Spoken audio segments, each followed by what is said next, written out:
Welcome back once more, Canonites. Episode 8 of the Halo TV series is out, continuing John and Maquis' storyline and bringing us closer to the season finale. As usual, I'll be comparing the TV show to core canon, aka the games, books, and other Halo media, and unless specified, these comparisons are not to be considered criticisms. With that, let's begin. The episode opens in the Spartan barracks, a freshly showered John reflecting on recent events and, like the Sangheili in episode 2, draws a halo. At the same time, we find Maquis staring into a large circular mirror, re-establishing their connection. John soon shows up, and the two go for a walk. Similar to John experiencing the world as most people do in episode 3, their walk is essentially Maquis' reintroduction to humanity. Where John had Cortana to accompany and guide him, John acts, in this case, as Maquis' guide. After the opening, we find John and Maquis strolling through the park in Reach City, a new city that isn't known to exist in core canon for now. Among the cityscape, we can spot a post featuring a Spartan, an AMG Transport Dynamics logo, and a logo for New Branch Construction. A division of Negrin Industries, New Branch was working a construction project in New Mombasa Sector 21 when the Covenant invaded Earth in core canon. This location and its battle-torn remains are the basis for the Halo Reach map Breakneck, a remake of Halo 2's Headlong. I was additionally able to make out signs for Franx, aka Franx Formed Fish, a company that notably appears on Halo 3's map Longshore, and Yaka, a fruit distributor we've seen a few times in the episodes at this point. Similar to John's outing in episode 3, John and Maquis here stroll through a park. Dr. Halsey, Dr. Saley, and Cortana continue to monitor the pair as they spend time together. Cortana notes that John's vitals have stabilized, largely returning to normal. When Dr. Saley makes note of Cortana's concern for John's health, she replies, "Chief's health is important to me. There's 2 of us inside his head now, remember?" A reference to, "Keep your head down, there's 2 of us in here now, remember?" Back to John and Maquis, strolling through the park reminds Maquis of a scene from her childhood book. She quotes the passage aloud and explains a little about its significance to her. As they walk, the pair pass a Gauss lemonade stand. Likely named after the German mathematician and physicist Carl Friedrich Gauss, for whom the Gauss Canon was also named, Gauss as a beverage first appeared in Halo 5 and again in Halo Infinite. Later on, we additionally see a Blast energy drink kiosk, a drink from Halo 2, and a Moa burger kiosk, which were sold at World Cuisine in Halo Reach. While Parangoski and Captain Keyes monitor the pair from headquarters, using the same style of drone we saw to keep an eye on Halsey, Maquis tells John about the legend of the Halos. Where the stars sparkle like glass, a divine wind will rush through, propelling all those who are worthy on a great journey to the sacred ring, where we will become like gods. And those who aren't worthy? Cleansed. So, fairly in line with core canon. Halo, its divine wind will rush through the stars, propelling all who are worthy along the path to salvation. And, like the Covenant, Maquis believes that humans are unworthy of the Great Journey.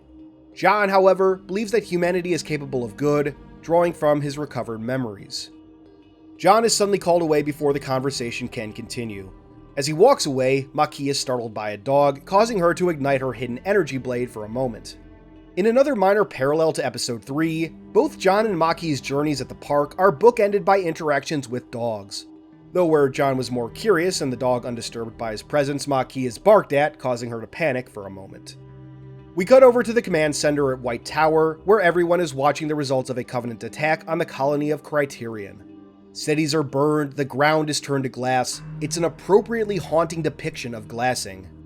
In core canon, Criterion was a planet that came under Covenant attack shortly before the fall of Reach, though it wasn't glassed for some unknown reason. This is probably just an Easter egg, but it does almost feel like a hidden teaser. During the Battle of Criterion, future Spartan 4 Gabriel Thorne managed to save his entire platoon. The Marine Sergeant speaking then mentions the city of Telmoon and Agade.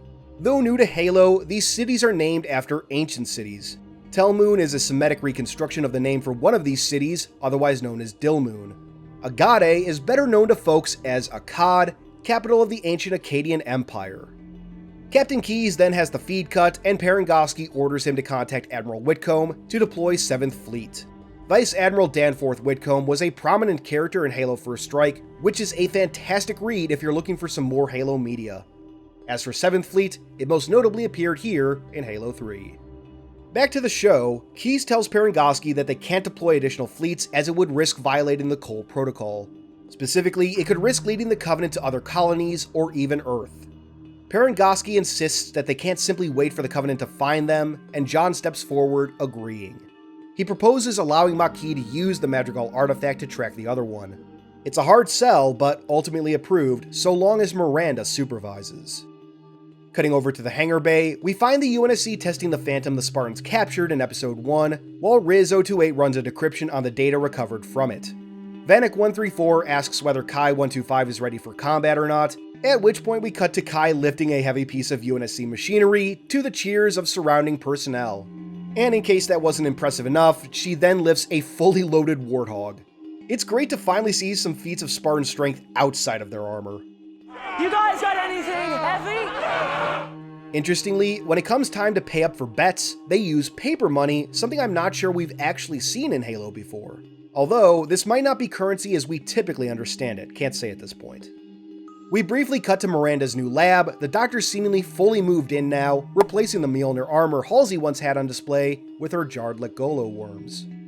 Meanwhile, John goes to meet with Makee, dismissing the MPs before entering. He informs her that the UNSC will let her use the artifact, and then gives her a book titled Tender Nights of all things. And then they fuck. I'm not gonna beat around the bush, Makee and Master Chief ride the skin bus to Tuna Town. I'll be blunt, I do not care for this scene, and mostly I just find it uncomfortable to watch.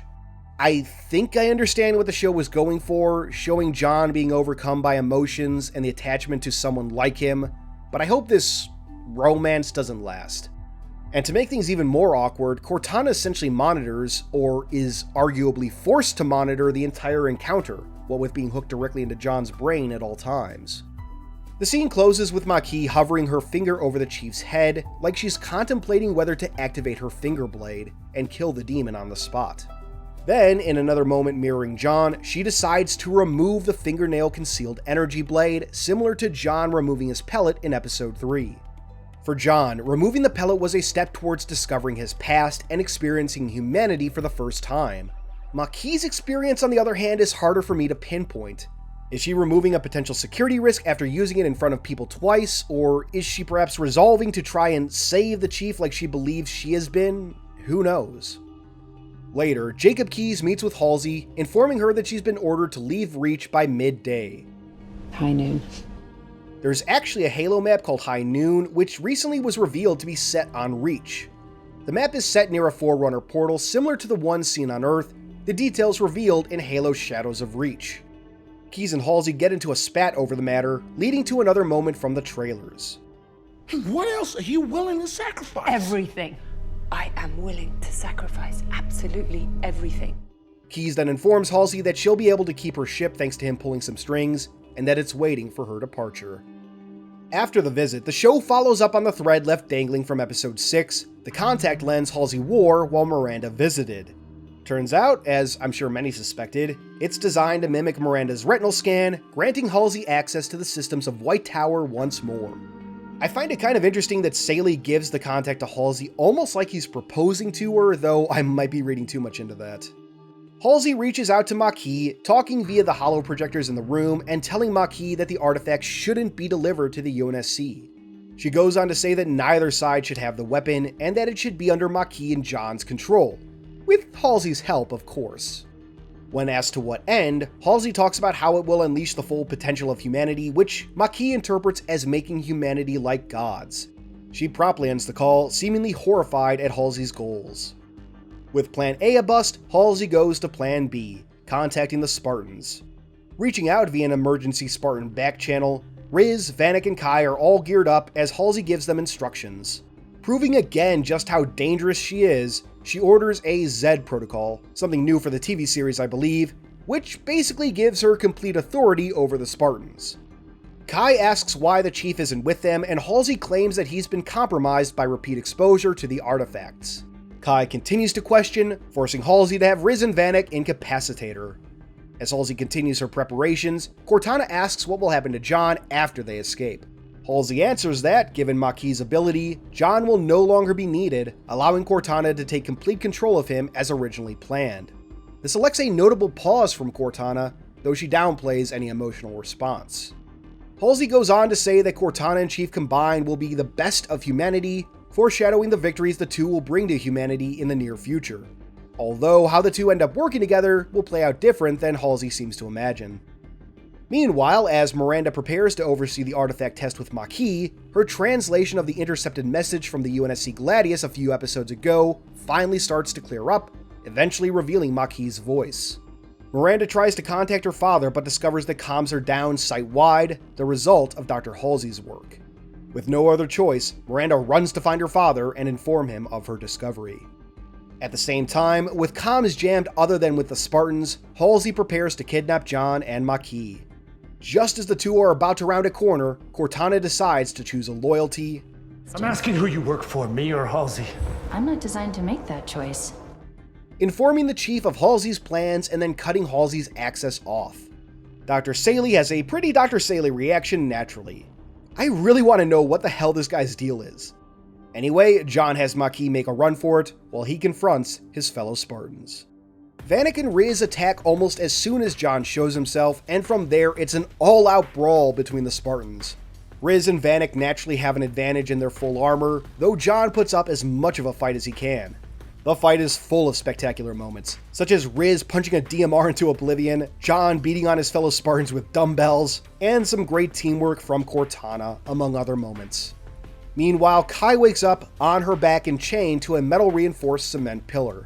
Breaking free, she rushes to find John, simultaneously shouting orders to make sure no ships leave the tarmac.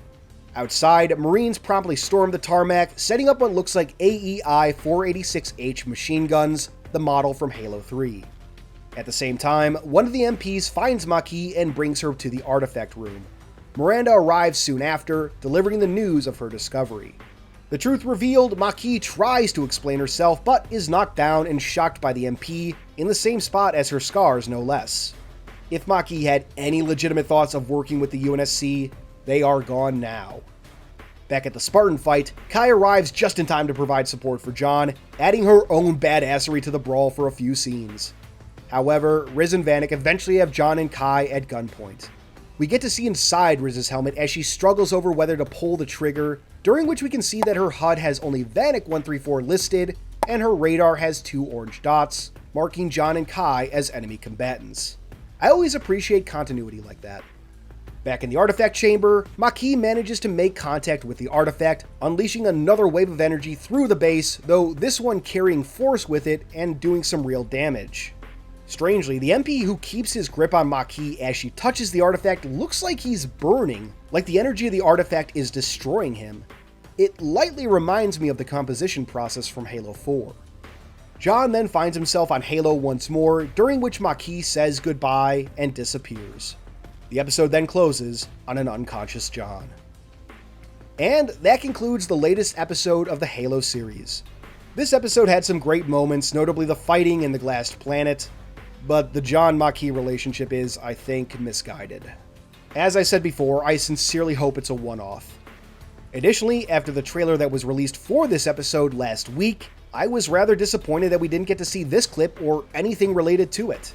Going forward, I would appreciate if episode trailers didn't use footage from other episodes, or at least not future episodes. With only one episode left in the season though, it's anyone's guess how things will end. Even with all the teasers, I'm not 100% certain right now if Reach will be glassed this season, and it'll be interesting to see where this season leaves us. I do hope the finale is on the longer side though, like the premiere was. A few of the episodes this season have been on the shorter side, so I hope we get a big finale. As always though, these are just my thoughts. Let me know yours in the comments below. This has been Halo Canon, and I'll see y'all next time.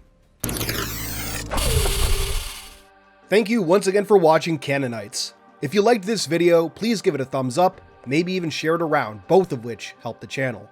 And if you aren't subscribed already, consider becoming a fellow Canonite and hitting that notification bell so you won't miss any future videos. Halo Canon now has a Discord server, which you can find linked in the description box below.